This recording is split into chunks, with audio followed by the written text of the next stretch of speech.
তুরস্কের বিখ্যাত এই দোকানে ২৫০ কেজির শর্মা বানানো হচ্ছে সেই ১৯৭৩ সাল থেকে। প্রতিদিনই বিশাল পরিমাণে এই শর্মা তৈরি করা হয়। বাইরের দেশ থেকেও পর্যটকরা পর্যন্ত ২৫০ কেজির এই শর্মা খেতে ছুটে আসেন তুরস্কে।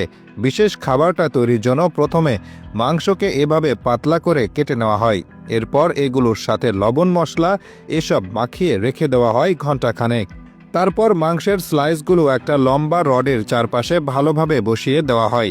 একের পর এক লেয়ার বসিয়ে মাংসের স্তূপকে একদম রডের মাথা পর্যন্ত ওঠানো হয়। পরের ধাপে মাংসগুলোকে পাশ থেকে কেটে কেটে একে গোল কিংবা চারকোনা আকার দেওয়া হয়। লম্বা ধরনের একটা চুলা প্রস্তুত করা হয়, যার মধ্যে কিছু মোটা কাঠের টুকরো ঢুকিয়ে আগুন ধরিয়ে দেওয়া হয়।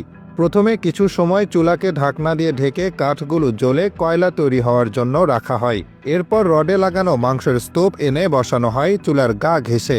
আগুনের তাপে রান্না হতে থাকে মাংসের একটা অংশ। এক পাশ রান্না হয়ে গেলে আরেক পাশ চুলার দিকে ঘুরিয়ে দেওয়া হয় এবং রান্না হওয়া অংশটা থেকে মাংস পাতলা করে কেটে পরিবেশন করা হয়।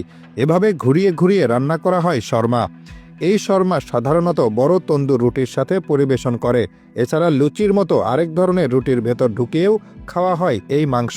রুটি বানাতে প্রথমে একটা বড় ব্লেন্ডিং মেশিনে ঢালা হয় পানি, টক দই, চিনি, লবণ এবং ইস্ট। এরপর ঢালা হয় আটা ময়দা।